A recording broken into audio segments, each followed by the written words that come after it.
Hello दोस्तों, नमस्कार। कैसे आप लोग? आशा है कि आप लोग बहुत अच्छे होंगे।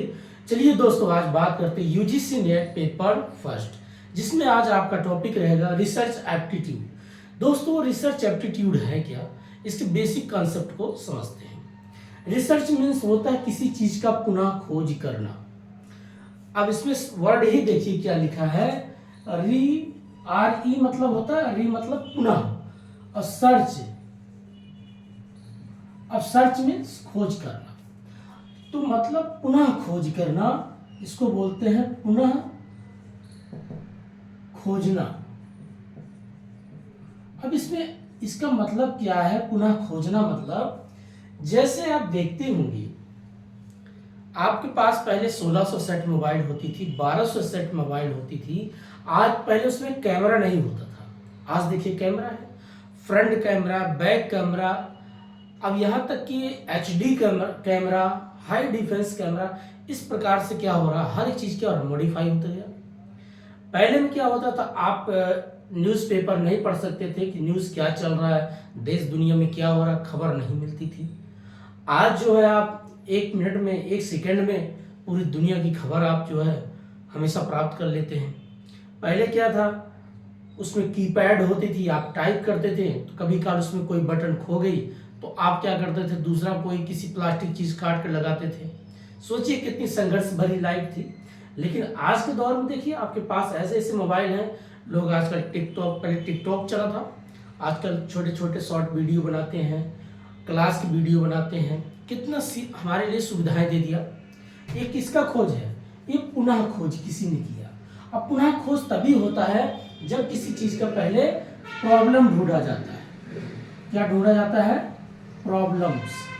अगर आप कहते नहीं, एक चीज बहुत बहुत अच्छी चीज है दोस्तों, अगर आपके लाइफ में अगर प्रॉब्लम नहीं आ रहा है तो आप जिंदगी नहीं जी रहे हो। आप सोचेंगे ये क्या बात है, ये कौन सी फिलोसफी है? प्रॉब्लम मीन्स होता है, अगर आप प्रॉब्लम में हैं तो इसका मतलब आपके जीवन में कुछ हमेशा नया हो रहा है।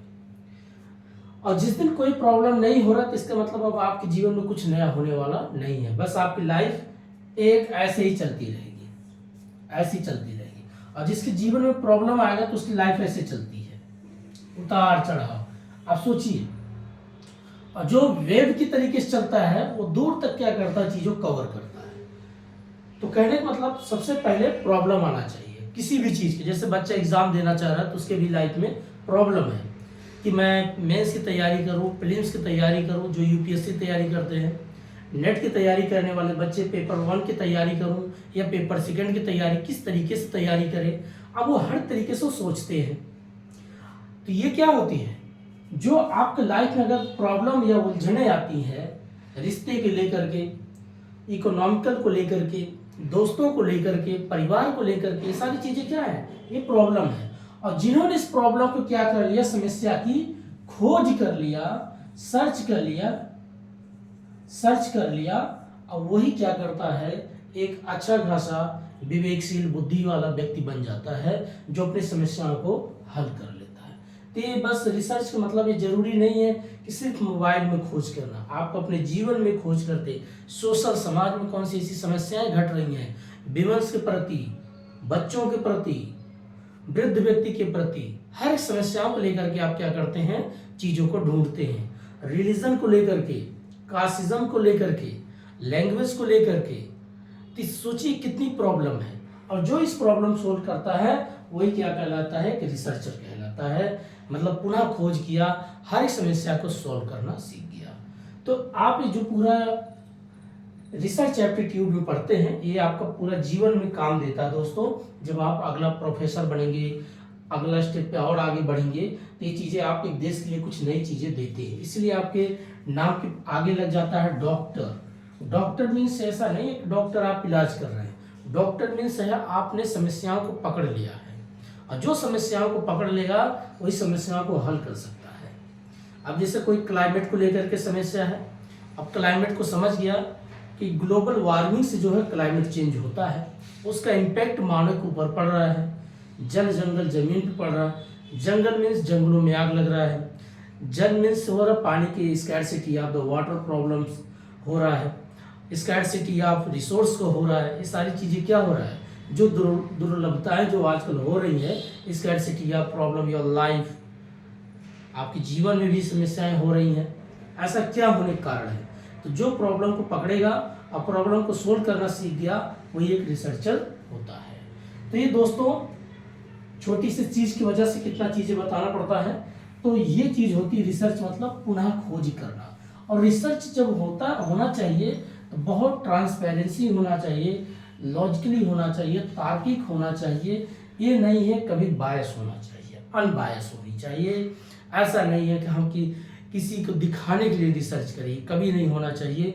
रिसर्च एक नया होना चाहिए, सबसे हट के होना चाहिए। तो आइए अब रिसर्च में हमें क्या क्या टॉपिक पढ़ना होता है। पहला इसमें आपका टॉपिक इसके कॉन्सेप्ट को समझेंगे।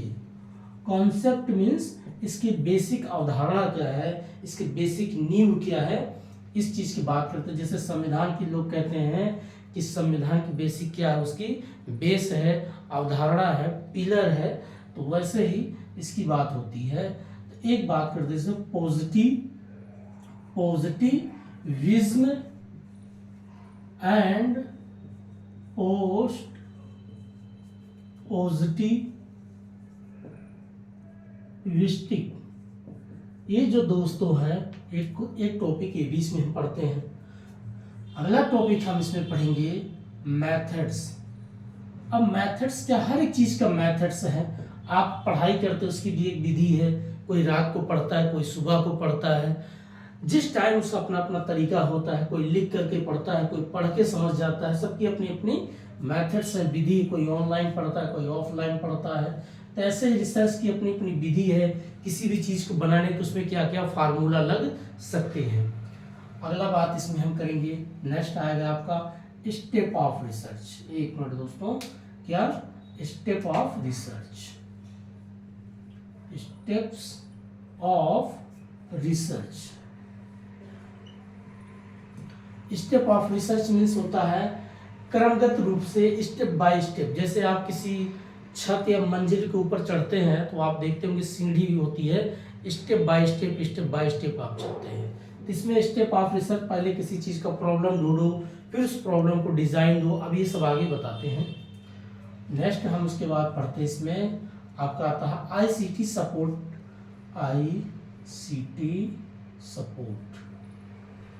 आईसीटी सपोर्ट क्या होता है दोस्तों? अब आईसीटी सपोर्ट क्या करती है इन रिसर्च?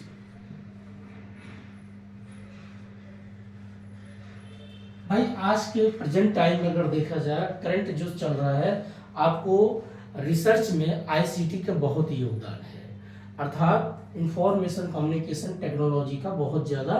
आपको मान लीजिए कोई चीज समझ में नहीं आया, मीनिंग समझ में नहीं आ रहा, तो आप पहले डिक्शनरी में ढूंढते थे।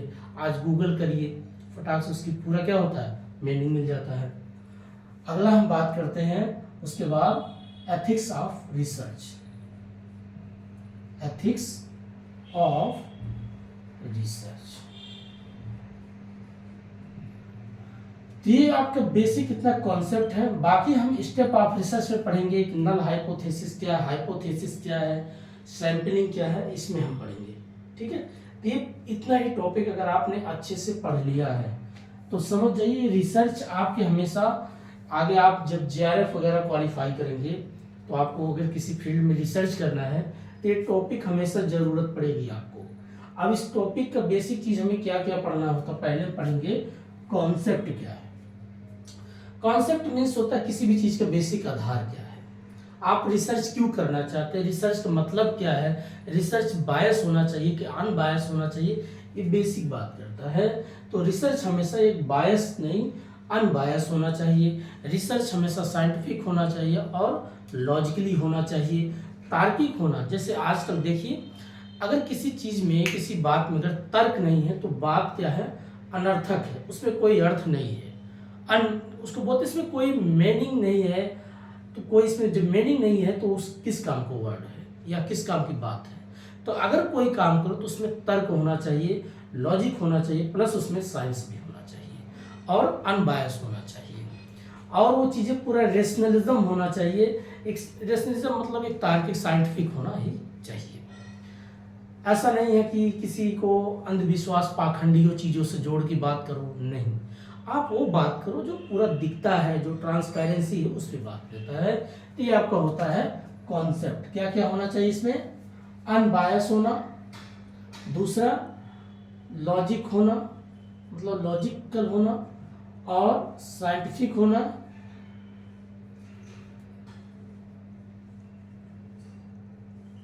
अब साइंटिफिक होना, साइंस होना। तो ये सारी चीजें अगर होगा तो आपका ये कॉन्सेप्ट ठीक है। दूसरा पढ़ते हैं positivism and post positivistic. Positivism क्या होता है? पहले क्या होता था? पॉजिटिविज्म मतलब तार्किक होना, लॉजिकली होना, ये बात कहता है। और पोस्ट पॉजिटिव मतलब होता है जो पहले कोई घटना घटित हो चुकी है, जो साइंटिफिक होती है। इसमें ये कहने का मतलब क्या चाहता है दोस्तों?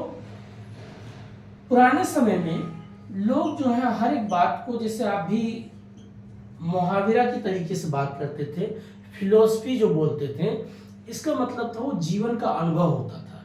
जैसे लोग छोटी छोटी एग्जाम्पल देती हैं कि घर में नहीं दाने, अम्मा चली भुनाने। तो इसका मतलब ये नहीं है कि घर में नहीं दाने तो अम्मा चली भुनाने। कहने मतलब जब आपके पास कुछ है नहीं तो क्यों आप अपना समय व्यर्थ कर रहे हो अनावश्यक चीजों में? जब आपके पास पैसा हो तभी मार्केट में जाओ। वहां जाके आप क्या करोगे? वहां भाड़ पे बैठ के, भैया जब दाने नहीं घर में तो क्या भुनाने जा रहे हो? तो ये जो पूरा मिसाल दिया जाता था पहले के लोगों का, वो एक प्रकार से जो मुहावरा होता था, जो फ्रेज होता था, इडियम फ्रेज उसको बोलते हैं, वो मुहावरा का मतलब बेसिक क्या कॉन्सेप्ट होता था, वो साइंटिफिक बात करते थे, बहुत तार्किक बात करते थे। तो किसी ने कहा जो मुहावरा था, अब उस मुहावरा में तर्क होना चाहिए, लॉजिक होना चाहिए, ना कि एक साइंटिफिक तरीके से बात कह दिया। जैसे कुछ लोग बोल देते थे पहले के समय में कि जैसे बरगद का पेड़ है, तो बरगद के पेड़ के नीचे अगर ध्यान से देखिएगा तो यहाँ पर अलग अलग ऐसे रेसे लटके होते थे। ये जो रेसे होते थे दोस्तों, तो चिड़िया क्या करती? घोंसले बनाती थी। तो अब इसके पीछे देखिए साइंस की बात क्या थी। कहते थे अगर चिड़िया अपनी जो घोंसला होती है अगर यहाँ बनाती है, तो इसका मतलब ये कहते थे कि पेड़ के जड़ के नीचे तक आ गई, इसका मतलब है सूखा पड़ने वाला है। अगर चिड़िया अपनी घोंसला बहुत ऊपर बनाने लग गई है, यहाँ पर बनाने लग गई, तो लोग इसका मतलब ये निकालते थे कि अब जो है बारिश बहुत तेज होने वाली है, बाढ़ आ सकती है। तो ये क्या था? एक प्रकार से वो लॉजिक प्लस साइंटिफिक बात करते थे, जिसमें कुछ चीजें दिखती थी। तो यही बात ये कह रहा है पॉजिटिविज्म एंड पोस्ट पॉजिटिविस्टिक, अर्थात किसी भी चीज में पहले क्या होता था, साइंस तरीके से बात किया जाता था, और आज जो बातें होना चाहिए किस तरीके का होना चाहिए? तार्किक होना चाहिए। अर्थात साइंस प्लस लॉजिक दोनों होना चाहिए। ऐसा नहीं है कि बस खाली आप जो है साइंस की बात कर दिया, लॉजिक की बात नहीं किया, दोनों होना चाहिए। ये बात है। अगर आप रिसर्च करो तो उसमें साइंटिफिक चीजें होना चाहिए, ट्रांसपेरेंसी दिखना चाहिए, और प्लस उसमें तार्किक होना चाहिए। जैसे किसी ने कह दिया कि कोई एग्जाम्पल लिया कि दिल्ली का कुतुब मीनार जो है कुतुबुद्दीन ऐबक ने बनवाया। अब उसका नाम पता सब उसमें लिखा है, तो बोला गया भाई सब प्रूफ के साथ जो बात कर रहा है ये साइंटिफिक है, जो प्रूफ के साथ बात कर। लेकिन अब लॉजिक दिया गया, क्या कुतुबुद्दीन ऐबक का ऐसा क्या विचार था कि वो मीनार बनाता क्यों था? वो मीनार का कॉन्सेप्ट कहाँ से लिया गया? जब उसके बारे में हम पढ़ते हैं, एक एक तर्क चीजें निकालते हैं। जैसे कहते हैं जो व्यक्ति जिस सिचुएशन में जिस हालात से गुजरता है वही वो बात करता है सुबह से शाम तक। जैसे कोई बिजनेस फील्ड से होगा, उसके मुंह से या जो बात करेगा वो बिजनेस की बात करेगा। कोई अगर चोर आदमी होगा तो दिन रात चोर की बात करेगा। साहूकार होगा, भगवान गीता ऐसी सी बात करेगा। आप यकीन ना मानिए, आप आसपास के अपने वातावरण जो भी लोग हैं उनसे 10 मिनट आप खड़े हो जाइए, आप उसके बारे में पूरा जान जाएंगे। ये व्यक्ति कहाँ पर स्टे कर रहा है और किस चीज़ पे फील्ड में काम करता है, ये कहाँ रहता है। परिवार से परेशान होगा तो परिवार की बात छेड़ेगा, अपने जॉब से परेशान होगा जॉब की बात छेड़ेगा। तो ये क्या कहने का मतलब है कि जो आदमी जिस सिचुएशन से जो गुजर रहा होगा वही बात करेगा। तो कहने का मतलब अगर कुतुबुद्दीन ऐबक के बारे में पूरा जब लॉजिकली हमें सर्च किया गया कि मीनार बनाने इतिहासकार में ये अपना एक इतिहास बनाना चाहता था, इसीलिए ये कुतुब मीनार बनाया। तो जब उसका लॉजिक और साइंस दोनों बैठता है तब कहते भैया पॉजिटिविज्म एंड पोस्ट पॉजिटिविस्टी दोनों काम किया। आज जब आगे रिसर्च करेंगे हमेशा काम देगा दोस्तों। पहले साइंस फिर logic, science logic, science logic. इसीलिए लोग कहते हैं आज भी ये थोड़ा साइंटिफिक बात करो, थोड़ा तार्किक बात करो। इस तरीके से कैसे हवाई फायरिंग बात करते हो कुछ समझ में नहीं आता। तो ये होता है पॉजिटिविज्म एंड पोस्ट पॉजिटिविस्टी। ये समझ में आया कि नहीं, फिर से बता देते हैं। पॉजिटिविज्म मतलब होता तर्क देना और पोस्ट पॉजिटिव मतलब होना साइंटिफिक बात करना। कि पहले लोग साइंटिफिक बात कर देते थे लेकिन तर्क नहीं होता था, अब तर्क देना बहुत जरूरी है। ठीक है, सबूत होना चाहिए। विदाउट, जैसे आज भी देखिए कानून हमारे जो भारत की है किसी भी देश की हो वो सबूत पे यकीन करती है, ना कि किसी की बातों कैसे मान लेगी। अगर ऐसे किसी की बातों को मानती रह जाएगी तो बहुत से लोग फंसते चले जाएंगे। इसीलिए होना चाहिए तार्किक और साइंटिफिक। अब बात करते हैं इसके मेथड्स। मेथड्स, इसकी विधि क्या है?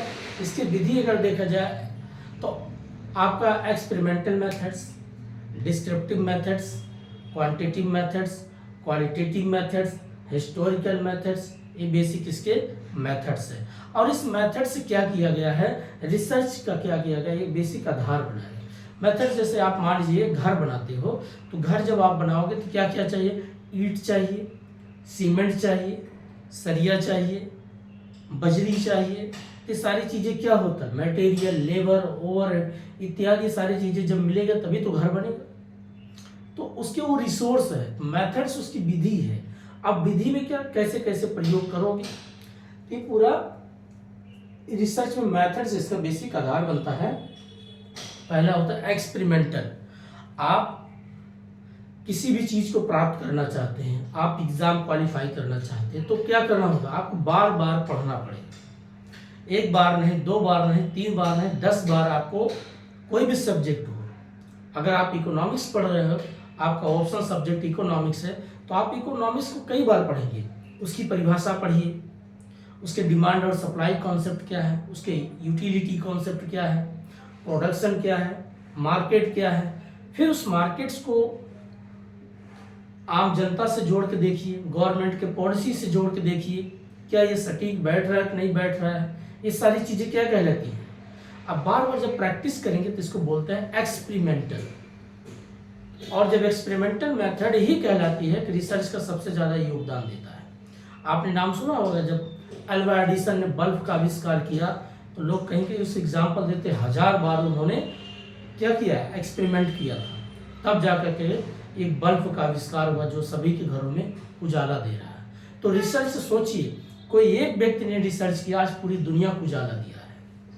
किसी ने लालटेन का भी आविष्कार किया है, किसी मोबाइल का भी आविष्कार किया है। आविष्कार का मतलब खोज करना, रिसर्च करना। तो ये क्या होता है इसका एक्सपेरिमेंटल, बार बार प्रैक्टिस। तभी कहते हैं कि एक एग्जाम्पल दिया जाता है कि रसरी आवत जात के सिर पे पड़त निशान। तो कभी काल रसरी के आने जाने से पत्थर पे भी निशान पड़ जाता है। तो आप अगर किसी भी चीज़ को बार बार प्रैक्टिस करते हैं तो आप उसमें क्या होता है, बहुत परफेक्ट हो जाते हैं और वह अंत में अपने मंजिल को प्राप्त कर लेते हैं। दूसरा बात करते हैं एक्सपेरिमेंटल के बाद आपका आता है quantitative and qualitative. Quantitative means होता है जिसमें एक मात्रात्मक बात की जाती है, जो आपका होता है डिडक्टिव। ये डिडक्टिव क्या होता है, जनरल टू पर्टिकुलर। अब इसमें समझते क्या होता है। जनरल मीन्स जैसे एक गांव है, एक समाज है, एक जिला है। मान लीजिए एक जिला है, अब उस जिले में सभी की एक जैसी भाषा है, वहाँ की एक जैसी क्लाइमेट है। क्लाइमेट मतलब वहाँ की जलवायु, वहाँ का पानी, वहाँ की भाषा। जैसे एग्जाम्पल देते हैं, कोस कोस पे पानी, कोस कोस पे पानी, हमेशा फर्क दिखता है। तो अगर वहाँ के क्लाइमेट और वहाँ की भाषा एक जैसी है तो लोग बोलेंगे यहाँ पर जो क्वांटिटी है एक ही जैसी है। अब वहाँ पर मान लीजिए, जैसे एग्जाम्पल लेते हैं, इसी समझते हैं। यहाँ पर लोग सभी हिंदी बात करते हैं। अब हिंदी में अगर सभी लोग बात कर रहे हैं तो यहाँ सब लोग किस में बात करें, हिंदी में। हिंदी में अब ये क्या है, अगर यहाँ पर लोगों की संख्या करोड़ों, 1 करोड़ है अब सभी लोग जब हिंदी में बात करेंगे बोलेंगे क्वांटिटी में है, बहुत मात्रा में है। और इसी हिंदी में से इसी हिंदी शब्द पे अगर थोड़ा सा मॉडिफाई किया जाए, अब हिंदी में कई चीज होता है, कोई अवधी बोलता है, कोई ब्रज बोलता है, कोई भोजपुरी बोलता है, कोई खड़ी भाषा बोलता है। अब किसी ने पता चला से हिंदी को मॉडिफाई किया, कुछ नया वर्ड इसमें निकाला। जैसे बहुत लोग हिंदी में हर एक वर्ड में थोड़ा सा चेंज होता प्रोनाउंसिएशन, कोई आती है बोलेगा तो कोई बोलेगा आता हूँ, तो समझ में आ गया पुल्लिंग कब था, स्त्रीलिंग कब था। अगर इसी में से किसी ने क्या हुआ वर्ड को उसको जनरल टू पर्टिकुलर कर दिया, इसी में से जो समान से सभी जो भाषा थी उसमें से किसी ने एक विशेष भाषा की आविष्कार कर दिया, खोज कर दिया, तो ये क्या हो जाता है जनरल टू पर्टिकुलर, अर्थात सभी क्वांटिटी में से एक कोई नई चीज का आविष्कार करना, उसको बोलते हैं जनरल टू पर्टिकुलर। इसी को बोलते हैं क्वांटिटिव मेथड्स। क्या होता है क्वांटिटिव मेथड्स। फिर से बताते हैं, सब सपोज करिए आप एक कॉलेज में हो और सभी लोग वहां पर हिंदी में बात कर रहे हैं और उसी हिंदी भाषा को पता चला किसी ने और उसको मॉडिफाई किया। जैसे आज देखिए, पहले हिंदी लोग बोलते थे हेलो सर कैसे हैं आप, अब बोलते हैं हेलो सर कैसे हैं आप। अब इसमें थोड़ा सा एक्सेंट चेंज किया करें। अब एक्सेंट जो चेंज हो रहा है इसको मॉडिफाई किया गया, तो मतलब समाज जो सभी भाषा एक जैसे बोलते थे और किसी ने उस भाषा में थोड़ा सा एक्सेंट चेंज कर दिया, थोड़ा सा मॉडिफाई कर दिया, तो क्या हो गया जनरल टू पर्टिकुलर। और जनरल टू पर्टिकुलर जब होता है उसी बोलते हैं क्वांटिटिव मेथड्स। ठीक है दोस्तों, अब यही जो चीज हो गया क्वांटिटिव हो गया। अब दूसरा होता है क्वालिटेटिव। ये तो था मात्रात्मक, अब होता गुणात्मक। तो अब पढ़ेंगे हम क्वालिटेटिव। क्वालिटेटिव मीन्स होता है पर्टिकुलर टू जनरल। आप सोचिए भाई पर्टिकुलर टू जनरल क्या होता है। अभी तो हमने जनरल से पर्टिकुलर गए तो ये आपका क्वांटिटिव हो गया, ये मात्रात्मक हो गया। अब हम पढ़ते गुणात्मक पढ़ते हैं। गुणात्मक अर्थात क्वालिटेटिव, ये तो था क्वांटिटेटिव। अब क्वालिटेटिव जब पढ़ेंगे, अब कह रहा है जब किसी ने ऐसा वर्ड बोला हेलो सर कैसे हैं आप, अब लग गया कि भाई ये तो एक्सेंट थोड़ा अंग्रेजों वाली है ना। अब वही सभी लोगों ने कॉपी कर दिया, सब लोग बोले हेलो सर कैसे हैं आप, हेलो सर कैसे हैं आप। अब ये सभी लोग बोलना शुरू कर दिए, तो हो गया जो एक स्पेशल हमने निकाला था टोन, अब वही टोन जो है सभी लोग बोलना शुरू कर दिए। अर्थात ऐसे समझिए जैसे बर्फ की सिल्ली है, जब तक ये बर्फ की सिल्ली थी तब तक ये क्या थी, एक मात्रा थी। मात्रा मतलब मात्रात्मक, ठीक। तब तक ये जनरल टू पर्टिकुलर की तरफ नहीं था, मतलब जनरल था। और इसमें से किसी ने एक टुकड़े को गला दिया और उसको आइस क्यूब छोटा सा पीस बना दिया, अलग डिजाइन दे दिया, तो लोग बोले ये क्या कर दिया, तो बोले जनरल से विशेष चीज निकाल दिया और फिर एक विशेष चीज आके इसे फिर समाहित कर दो। जैसे जल बर्फ बनता फिर बर्फ जल बन जाता है, बस यही क्रियाकलाप इनका चलता है। इसको बोलते हैं qualitative method, qualitative method, quantitative method और क्वालिटेटिव, मात्रात्मक और गुणात्मक। तो हमने तीन पढ़ लिया, कौन कौन सा, एक्सपेरिमेंटल, क्वांटिटेटिव, क्वालिटेटिव। अब पढ़ते हैं हिस्टोरिकल मेथड्स। हिस्टोरिकल मीन्स क्या होता है, ऐतिहासिक। अब हिस्टोरिकल जो आपका होता है हिस्टोरिकल, अब ऐतिहासिक चीज क्या होती है, जैसे आप दिल्ली का लाल किला ले लो, आगरा का ताजमहल ले लो, हम्पी का जो मंदिर, आप भारत के जो भी हेरिटेज है, जो भी धरोहर है, आप उस पर आप रिसर्च कर रहे हैं, जो ऐतिहासिक चीज है। इलोरा का गुफा लो, अजंता का गुफा लो, आप उस पर रिसर्च कर रहे हैं कि कौन से रिलीजन के लोग रहते थे, किस तरीके की इनकी लैंग्वेज थी, पाली थी कि प्रकृति थी या संस्कृति थी या देवनागरी थी, उस पर आप क्या कर रहे हैं, रिसर्च कर रहे हैं, जो ऐतिहासिक चीजें हैं, तो उसको बोलते हैं हिस्टोरिकल रिसर्च। आप देखिए बहुत से लोग करते हैं दूर दूर जाते हैं, बड़े से बड़े पत्थर उठाते हैं, उस शिलालेख को क्या कार्बन डेटिंग से चेक करते हैं कि ये पत्थर, जैसे भी एक पिरामिड करके आप जाइएगा इधर साइड, जो नील नदी का जो मेन चीज है इजिप्ट थोड़ा सा और आगे आप जाएंगे, मिस्र वगैरह, तो मिस्र में आज भी पिरामिड ऐसे बना है। अब वो पत्थर बोलते हैं कि कम से कम 1000 टन कितना उसका वजन है। अब उस पर लोग रिसर्च करें कि पत्थर कैसे लाया गया। एक प्रकार से क्या है, एक प्रकार से वो ऐतिहासिक चीज है, हिस्टोरिकल है। अब उस पर लोग रिसर्च करें ऐसे पत्थर कैसे बनाया गया और ये पत्थर कहाँ से लाया गया और इसका बनाने का क्या मकसद था, इसके अंदर क्या चीजें रखी गई हैं। अब जब कोई ऐतिहासिक चीजें हैं, 1000 साल 2000 साल पुरानी चीज है, तो आप उस पर रिसर्च करेंगे तो उसको बोलेंगे हिस्टोरिकल रिसर्च।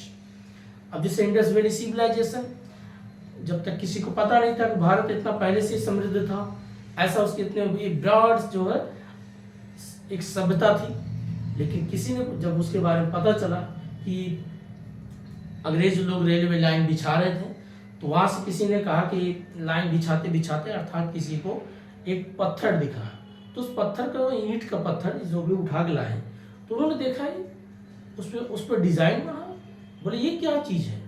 तो किसी ने थोड़ा सा खुदाई किया तो और पत्थर निकला, और खुदाई किया तो और निकला, अंत तक पता चला जब खोदने लगे तो एक विशाल बहुत दूर तक क्या हुआ, एक इंडस वैली सिविलाइजेशन, एक सिविलाइजेशन पता चला। यहाँ तो बहुत बड़ा एक सभ्यता थी। अब उसी सभ्यता क्या हो रहा है, खोज किया जा रहा है, रिसर्च किया जा रहा है।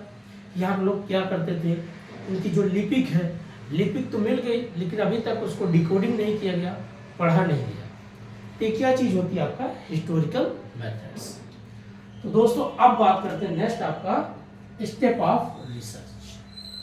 अब स्टेप ऑफ रिसर्च में क्या होता है, स्टेप बाय स्टेप। पहले किसी भी चीज का आप जब कभी भी पढ़ाई करो तो पहले अपने अंदर एक प्रॉब्लम ढूंढना शुरू करो। प्रॉब्लम मीन्स समस्या। जैसे आप पढ़ाई करते हैं कि आपको याद नहीं होता, तो लोग कहेंगे याद पढ़ते हैं भूल जाते हैं, 10 बार पढ़ते हैं भूल जाते हैं। आप उसको प्रॉब्लम के समझो, भूल कैसे जाते हैं। आप एक मूवीज देखते हैं, कोई वेब सीरीज देखते हैं तो आपको याद हो जाती है कि कौन मुन्ना भाई था, कौन किस तरीके का भाई था, कौन गफूर भाई था, सब याद हो जाता है। लेकिन पढ़ाई करते हैं तो भूल क्यों जाते हैं, तो आप वहाँ पहले प्रॉब्लम हो। एक्चुअली क्या होता है, जब आप वेब सीरीज देखते हैं तो वहाँ या मूवीज देखते हैं तो पिक्चर आपके सामने क्रिएट होता है। उस पिक्चर के आधार पे आपको एक डायलॉग बोला जाता है, वो सीन क्रिएट किया जाता है।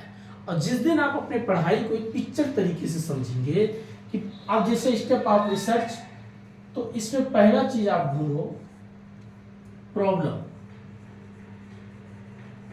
अब प्रॉब्लम्स जब आप समस्या को समझेंगे कि मेरी समस्या क्या है, मैं पढ़ाई करता हूं मुझे याद नहीं होता है। 1 मिनट दोस्तों, आवाज काफी आ रहा है, मैं 2 मिनट के बाद बताता हूँ।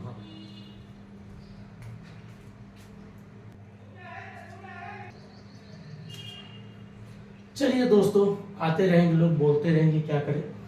तो अब देखिए भी एक प्रॉब्लम क्रिएट कर दिया। तो प्रॉब्लम मीन्स पहले किसी चीज का समस्या ढूंढो और उस समस्या फिर क्या करो, डिजाइन बनाओ। क्या करो, इसकी डिजाइन तैयार करो।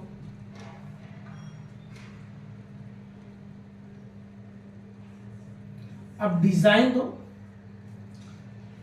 अब इसमें डिजाइन मतलब भाई आकार दो। क्या करो,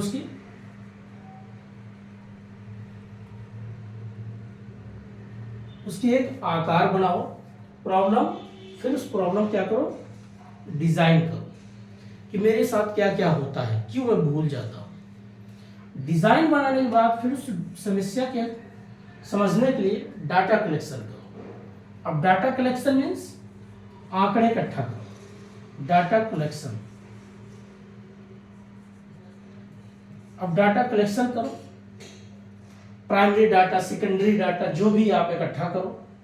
अब समस्या आपको पता है कि मुझे पढ़ता हूं तो मैं भूल जाता हूं। मैंने इसको एक अलग अलग आइडेंटिफाई किया। क्या जब मैं पढ़ता हूं तो पूरा कॉन्सेंट्रेट होता हूं, क्या उस चीज को मैं पूरा रिकॉल करता हूं, उसको अलग अलग डिजाइन करो। अगर लगता है कि मैं जब पढ़ता हूं, पढ़ने जैसे बैठता हूं, किसी कॉल आता है मैं उठा लेता हूं, या पढ़ने बैठा था हिस्ट्री, उसके बाद मैंने 2 मिनट के बाद कोई ऐड आया, अच्छी कोई वेब सीरीज का ऐड आ गया, मैंने क्लास को बंद करके वेब सीरीज देखने लग गया। ऐसा तो नहीं मैं अपने माइंड को डाइवर्स करता रहता, इधर इधर इधर घुमाता हूँ। कभी काल में सोचने लगता घर वाले क्या बोलेंगे, कभी किराए के बारे में सोचना शुरू कर देते होंगे, कभी फ्यूचर को लेकर के सोचने लगते होंगे। कोई पता चला फर्स्ट रैंक सेकंड रैंक कोई आईएएस बन गया, आप उसको देख के सोचते होंगे ये कैसे बन गया, मैं क्यों नहीं बना। आप क्या करते हैं, आसपास के ऐसे वातावरण में घुल जाते हैं जो आपका फोकस होना चाहिए वो फोकस नहीं हो पाता है, तो आपको क्या करता है, डिस्ट्रैक्ट करता है। पता चला आप बैठे बैठे इंस्टाग्राम चला रहे हैं, अब इंस्टाग्राम पे आप पता चला कोई डांस कर रहा, आप उसमें लीन हो गए। तो कहने का मतलब क्या है, डिस्ट्रैक्शन तो नहीं हो रहा है, उसको आप डिजाइन कर लो, फिर डिजाइन करो, आप डाटा कलेक्ट करो। यही डाटा कलेक्ट मतलब किसी कॉल आना या मोबाइल में इंस्टाग्राम चलाने लगना या कभी अपने पास्ट को लेकर के सोचने लगना कि मेरे साथ बहुत अच्छा रिलेशन था, टूट गया, इस समस्या से मैं घिर रहा हूँ। तो ये सारी चीज़ क्या हो रही है, आपको ये डाटा बताएगा क्या क्या समस्या है। फिर इसी डाटा के आधार पर फिर क्या करो, इसका बनाओ सैंपल, सैंपलिंग करो, एक सैंपल तैयार करो। अब सैंपल मतलब जैसे एक छोटा सा एक नमूना बनाओ, इसको सैंपल मीन्स बोलते हैं नमूना। जैसे किसी व्यक्ति की बॉडी को अगर इलाज करना है तो उसका थोड़ा सा ब्लड निकालते हैं और उसी ब्लड के आधार पर पूरी बॉडी का चेक किया जाता है कि इनकी कौन सी डिजीज है कि नहीं है। तो वैसे अपना एक सैंपल चेक करो एक बार, कि सैंपल जब बनाऊंगा तो अपने आप को चेक करूंगा कि आज फिर से बैठता हूँ और पढ़ता हूँ। अगर पढ़ते पढ़ते कि लगता है कि मेरा माइंड बार बार डाइवर्ट हो रहा है, इधर उधर भाग रहा है, तो इसका मतलब क्या हो सकता है। तो ये आप छोटा सा सैंपल तैयार करो और जो सैंपल आप बनाओगे, ये नहीं कि अपने ऊपर चेक करना, सैंपल मतलब चेक करना। अब जो सैंपल बनाओगे इससे दो तरीके से बनेगा, एक प्रोबेबिलिटी बिलिटी, एक होता है नॉन प्रोबेबिलिटी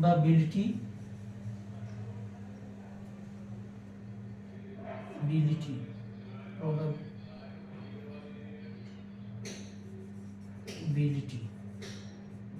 तो इस तरीके से आप क्या करते हैं,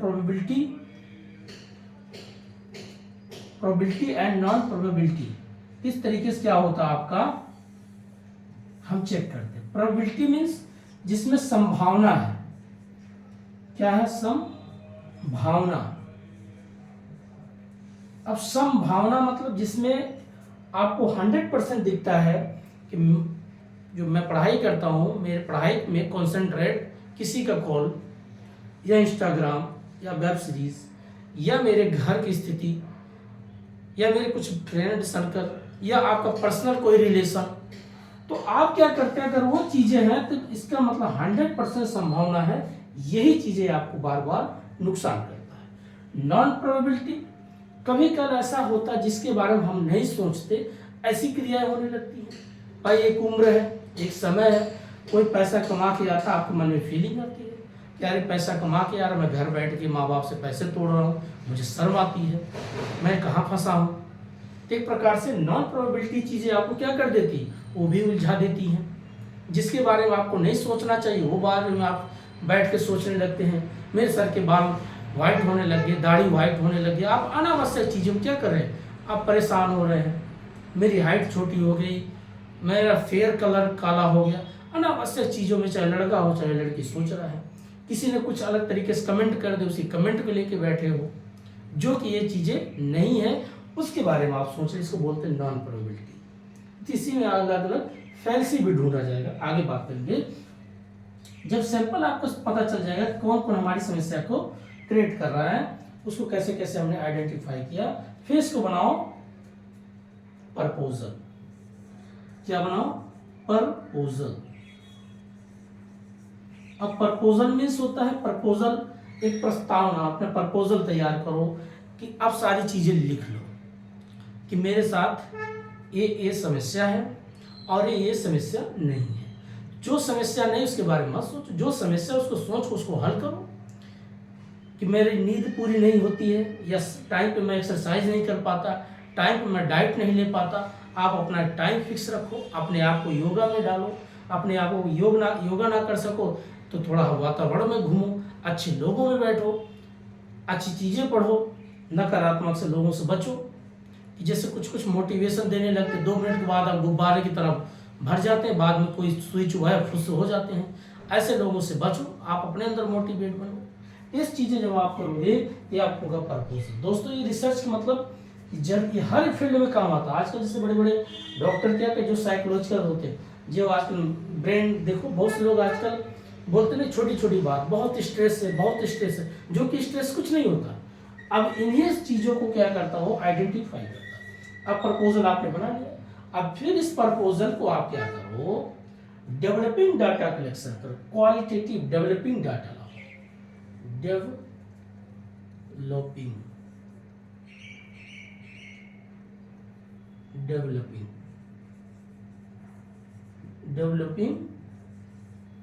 डाटा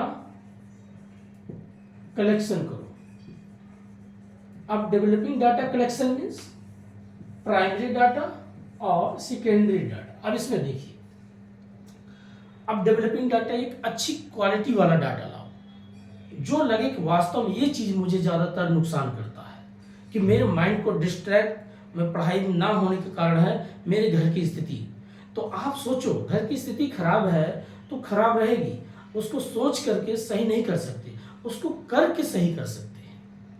आप ये सोचो मुझे 5 घंटा 8 घंटा पढ़ना है, तो आप क्या करो, खूब पढ़ाई करो।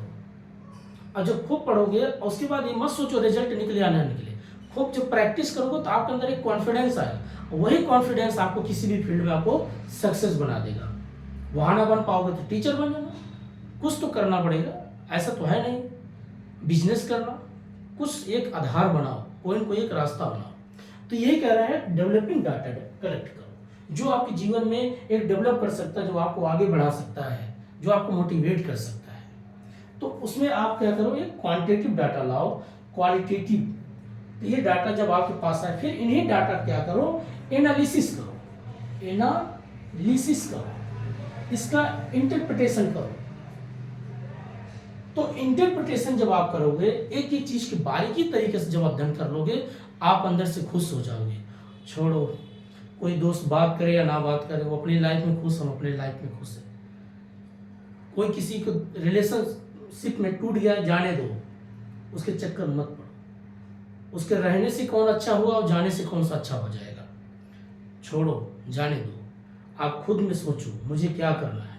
ये सारी चीजें बैठ कर आप एनालिसिस करो, और जब एनालिसिस करोगे तब आपको पूरी चीजें क्या होती है, सही और गलत की पता। और जब सही गलत की पता चल जाती है, तब आप लास्ट में क्या करते हैं, सबमिट कर देते हैं, अर्थात जमा कर देते हैं, आपकी पूरी फाइल तैयार हो जाती है। तो मैंने एक एग्जाम्पल के तरीके से सारी चीजें पढ़ा दोस्तों। तो ये आपका होता है स्टेप, इसके 8 स्टेप होते हैं। फर्स्ट टाइम प्रॉब्लम ढूंढो, उस प्रॉब्लम को डिजाइन करो, डिजाइन के साथ डाटा कलेक्शन करो, उस डाटा को फिर क्या करो, सैंपल तैयार करो, सैंपलिंग करो, और उसमें प्रोबेबिलिटी ढूंढो, नॉन प्रोबेबिलिटी, कौन सी आपको ज्यादा संभावना है कि ये चीजें हमें ज्यादा नुकसान करती है, और कौन सी ऐसी चीजें जो संभावना ना होती हो ऐसी भी चीजें हमें नुकसान करती हैं। ठीक है, फिर इसी संभावना क्या करो, प्रपोजल बनाओ। अब इसको अलग अलग करके प्रपोजल बनाओ, फिर उस प्रपोजल में डेवलपिंग डाटा जोड़ो, जो आपको मोटिवेशन दे सकते हैं, जो आपकी ऊर्जा को एक बरकरार दिशा दे सकते हैं आगे बढ़ने के लिए। फिर क्या करो, उस डाटा को फिर एनालिसिस करो, उसका विश्लेषण करो, इंटरप्रिटेशन करो, और जब सही गलत का पता चल जाएगा, लास्ट में आप सबमिट करोगे, अंत में आप क्या करोगे, सक्सेस बन जाओगे। दोस्तों ये सारी चीजें क्या होती है, हमारे जीवन से जुड़ी ही सारी चीजें हैं। आप रिसर्च किसी भी फील्ड में करो, जैसे आप देखते हैं 18 साल 19 साल 25 साल 30 साल 35 साल के लोग जो युवा हैं, 80 करोड़ युवागर हैं। 80 करोड़ अगर युवा है तो उनको रोजगार क्यों नहीं मिल रहा, इसके पीछे क्या रीजन। जब आप प्रॉब्लम ढूंढना शुरू करोगे तो ये ऐसे ही प्रॉब्लम होता है दोस्तों। हर एक चीज में पहले प्रॉब्लम ढूंढो। अगर आप पढ़ाई में फेल हो रहे हैं तो प्रॉब्लम ढूंढो, आपको रोजगार नहीं मिल रहा तो पढ़ाई में ढूंढो, प्रॉब्लम ढूंढो, आपका रिलेशनशिप नहीं चल रहा है प्रॉब्लम ढूंढो। यही बेसिक आधार है, इसी के आधार पर पूरा क्या होता है, रिसर्च किया जाता है। और जिन्होंने प्रॉब्लम को समझ गया, वो सारी चीजें आइडेंटिफाई करके लास्ट में क्या करता हूँ, सबमिट कर देता है, अर्थात उस नकारात्मक चीजों से निकल जाता है जिसमें उसकी एनर्जी, जिसमें उसका समय दोनों वेस्ट होता है। तो देखते होंगे बड़े बड़े डॉक्टर प्रॉब्लम ढूंढते हैं। जैसे कोरोना वायरस आया तो पहले उसको प्रॉब्लम ढूंढे, एक क्या क्या इसका सिम्टम है, क्या इसके लक्षण है, उसी सिम्टम को क्या किया, डिजाइन किया, कलेक्शन किया, फिर उसको प्रैक्टिस करते रहे, करते करते करते लास्ट में जो वैक्सीन बना और लोगों को वैक्सीन लगना शुरू हो गई। यही चीजें हैं, चाहे बीमारी हो, चाहे मनोविज्ञान हो, मनोचिकित्सा के रूप में मन की बीमारी है, भ्रम की बीमारी है, तो सारी चीज का उपाय है। और ये फील्ड हमेशा हर एक फील्ड में, पढ़ाई की मतलब दोस्तों जरूरी नहीं मैं पढ़ लिया निकल लिया, पढ़ाई मतलब आपके जीवन में इसका काम आना चाहिए। अगला होता है आईसीटी सपोर्ट रिसर्च। अब देखिए ये क्या करता है, आपका आईसीटी इंफॉर्मेशन कम्युनिकेशन टेक्नोलॉजी बहुत ज्यादा सपोर्ट करता है किस चीज में, आपके रिसर्च में। किसी भी डाटा को आप कलेक्शन करना है, आपके पास पैसा नहीं है, पता चला डाटा आप बुक्स लाएंगे 800-900 रुपये नहीं है, आप 250 रुपये का अपनी मोबाइल रिचार्ज किया, गूगल बढ़िया चलाया, यूट्यूब पे सर्च मारा, कुछ अच्छे अच्छे चैनल को कंटेंट को उनको देखा, तो आपको क्या हुआ, एक डिज़ाइन पता चला, हर एक चीज़ डाटा कलेक्शन पता चला, कहाँ कहाँ डाटा हमें उठाना है। तो आप देखिए आईसीटी क्या करता है, आजकल रिसर्च में बहुत ज़्यादा फायदा करता है। पहले क्या होता था, किसी हिस्टोरिकल बेस पे हमें रिसर्च करना होता था, तो हमारे पास कैमरा नहीं होते थे, मोबाइल नहीं होते थे, तो पेन कापी लेकर के जाते, नोट करते, लिखते, तब लाते थे। आज क्या, कैमरा लेके जाइए, पूरा फोटो खींच लीजिए, आपका समय बच गया, पैसा बच गया। फिर घर पे आकर के उसको बारीकी जूम करिए, एक एक चीज को आप देखते हैं। तो क्या कर रहा है ये आईसीटी, तो आपको सपोर्ट कर रहा है दोस्तों। अगला होता है ethics of research. Ethics of research क्या होना चाहिए, कहता है कि रिसर्च हमेशा एक नैतिकता के व्यू पे होना चाहिए। ये नहीं किसी ने रिसर्च किया उसकी फाइल को पढ़ करके आपने कॉपी पेस्ट कर दिया, ऐसा नहीं होना। तो आपका नया चीज क्या दिखा, आपका अपना नया चीज क्या दिखा। जैसे एक्टर हैं बॉलीवुड में, सब एक्टर की अपनी अपनी बॉडी लैंग्वेज है, सबकी अपनी पहचान है, सबकी एक टोन है बोलने की, सबकी अपना डायलॉग डिलीवरी करने का अलग एक प्रकार से आइडेंटिफाई करता है कि देखिए इस तरीके से बात करते, इस तरीके से बात करते। तो रिसर्च का मतलब होना चाहिए एक अपना एक पहचान होना चाहिए, किसी का कॉपी नहीं होना चाहिए, एक नैतिकता के व्यू होना चाहिए। दो टॉपिक इसमें और है दोस्तों, उसको मैं ऐसे बता देता हूँ। एक पढ़ते हैं लोग, हाइपोथेसिस क्या होता है, बेसिक चीजें। एक होता है टेस्ट और एनोवा टेस्ट, यहां से भी कई बार क्वेश्चन पूछता है। क्या, एक होता है हाइपोथेसिस। हाइपोथेसिस मीन्स होता है किसी चीज का एस्टिमेटेड करना, अनुमान लगाना। अब कहते हैं बहुत ज्यादा आप हाइपोथेसिस है, हमेशा हाइपोथेसिस करते रहते, सोचते रहते। तो ये दो तरीके इसमें बांटा गया, एक नल और एक होता है अल्टरनेटिव। तो दोस्तों इस तरीके से इसको बांटा गया। नल मीन्स होता है या तो रहेगा या तो जाएगा, अर्थात या तो यस या तो नो, या तो गलत की बात करेगा, या तो सही है तो सही। अल्टरनेटिव ये दोनों को एक्सेप्ट करेगा, गलत को भी एक्सेप्ट करेगा, सही को भी, दोनों को। अगर यहाँ से कोई रिजेक्ट होता है तो एक्सेप्ट करेगा, या ये भी अगर रिजेक्ट हुआ तो उसको एक्सेप्ट कर लेता है। इसके पास विकल्प होता है चीजों को सही करने का। ये बेसिक चीजें ये होता है। एक होता है आपका टेस्ट। अब टेस्ट मीन्स होता है चेक करना। तो टेस्ट ये होता है जैसे कोई डाटा है, तो डाटा के एक प्रकार से दिया है, टी टेस्ट क्या है, जेड टेस्ट क्या है और एच टेस्ट क्या है। ये बेसिक चीज क्या बनाया गया, एक क्राइटेरिया रखा गया है, बस आपको एग्जाम पास होने तरीके से बताते हैं। 30 से अगर कम है तो टी टेस्ट, 30 से अगर ज्यादा है तो जेड टेस्ट, और 30 के अगर बराबर है तो एच टेस्ट। ये बेसिक चीज इसका फार्मूला है बस, और इससे ज्यादा कुछ है नहीं। अब 30 क्या 30 एक मायने रखा गया है कि क्राइटेरिया है, अगर 30 से ज्यादा हो तो ये टेस्ट, 30 से कम हो तो ये टेस्ट, इसके बराबर तो ये टेस्ट। एक होता है इनोवा टेस्ट, यहां पर बता देते हैं इनोवा टेस्ट क्या होता है, इसमें दो है, एक होता है बिटवीन और एक होता है एमंग। इसको बताते क्या होता है।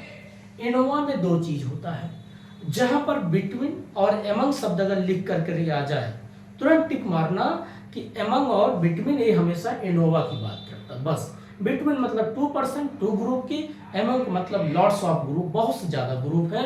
तो अगर ये दोनों शब्द आते हैं तो वो आपका इनोवा टेस्ट होता है। ठीक है दोस्तों, तो ये बेसिक चीज था जो मैंने बात किया। ये और आगे बाकी 2-3 टॉपिक इसमें और हैं, जैसे कुर्तिस क्या है, एस्क्यूनेस क्या है, इसके बारे में कभी काल पूछ लेता है। चलो ये भी बता देते हैं दोस्तों।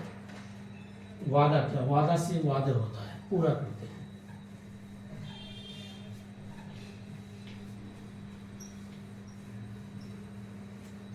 आज ये टॉपिक पूरे रेफरेंस तरीके से खत्म हो जाए। अब इसमें क्या होता है, मतलब आपका एक होता है एस्क्यूनेस, एस्क्यूनेस,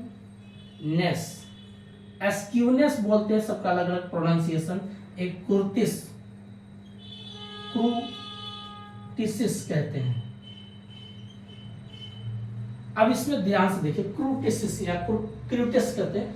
एस्क्यूनेस में क्या होता है, याद रखना, आप ऐसे एक लाइन खींचो, फिर उसके बाद एक ऐसे बनाओ वेल शेप की तरीके से, बस ठीक है।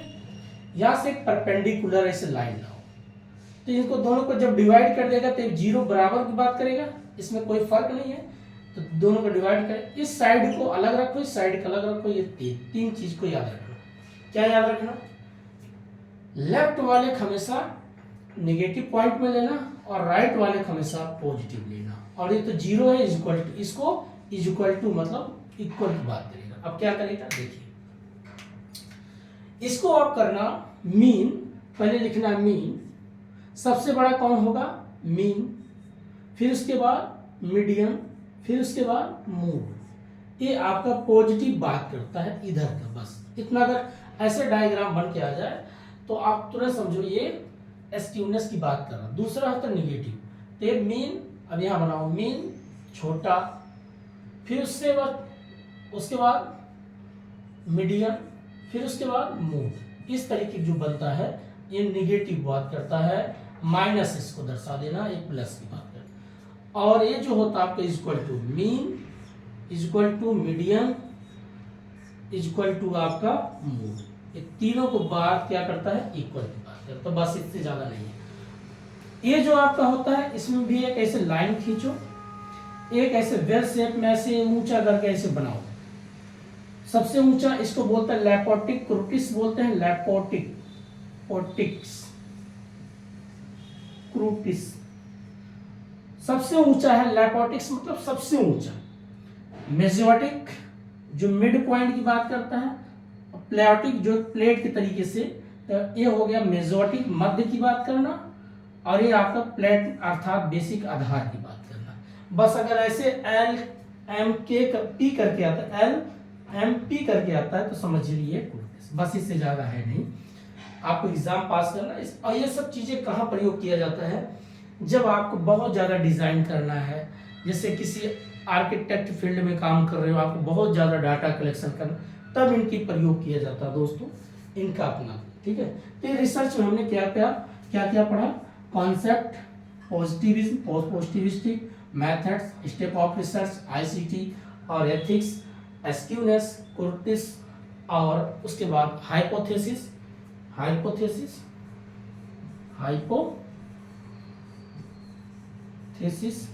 ये सारी चीजें हमने पढ़ लिया। और दो इसमें रहता है जैसे type of research, character of research.